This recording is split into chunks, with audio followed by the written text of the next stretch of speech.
I wanted to specifically speak with you about those current developments in Luhansk, Kharkiv, Donetsk in the last couple of days that are so reminiscent of what happened in Crimea.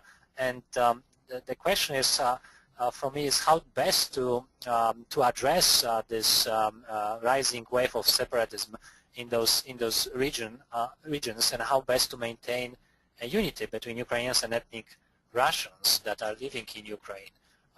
What would be the most effective way, to try to preserve that unity, particularly in the context of the threat of possible invasion? Natalia, could you maybe address this? There is a trick in your question, because I wouldn't really tell that there is a distinction between the ethnic Russians and ethnic. Now this card is playing, yeah, but we never talk about those, and Olga in the beginning really mentioned how many Russian speakers are there in Maidan, how many Russians are there.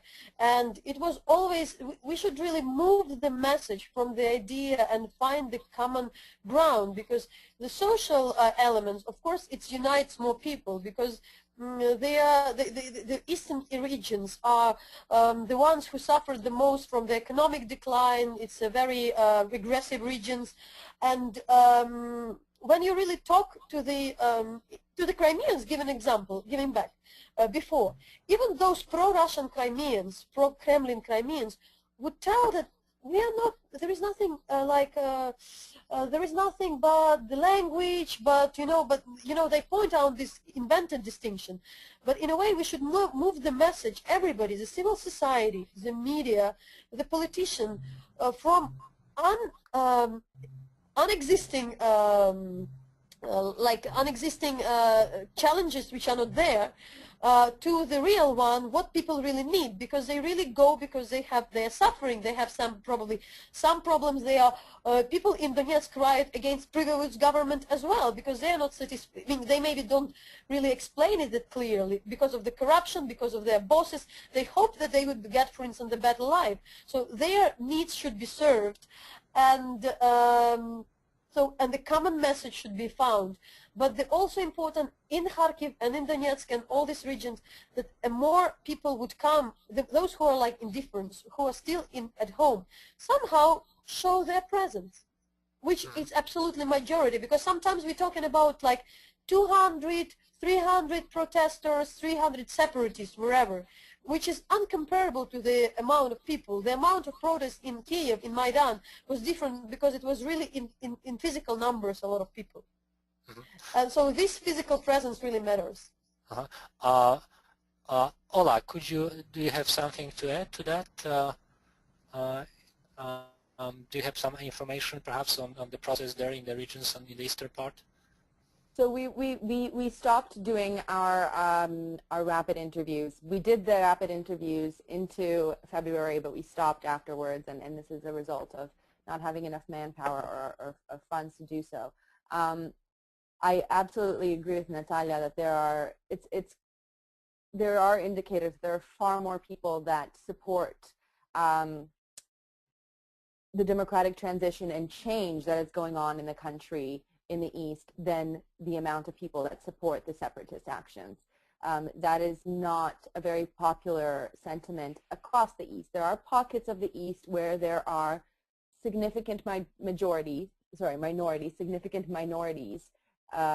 of the population that would support separatism. And I think one thing that in my discussions with several civil society leaders and some politicians, it's clear that bringing the South and East into the discussion rather than polarizing the discussion, which is I think what Natalia was getting at, is what we need to do. I think not enough listening to what people in the East and South, and probably in the rest of Ukraine, quite frankly, want from their government.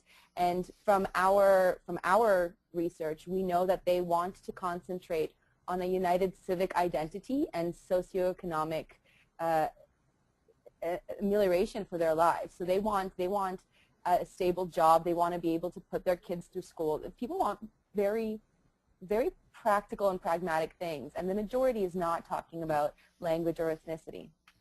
But Ola, what you are actually pointing out is the necessity for the Ukrainian society to stay mobilized, in contrast to, I think, what happened after the Orange Revolution, where that society demobilized, went home, and expected the political leadership to deliver the kind of socio-economic reforms that, of course, that didn't happen.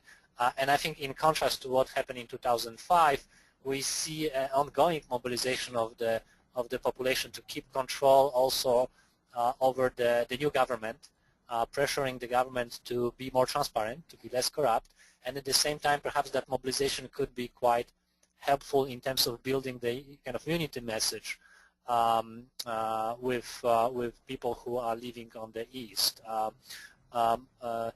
Olena, would you like to elaborate more on the mobilized civil society in Ukraine those days?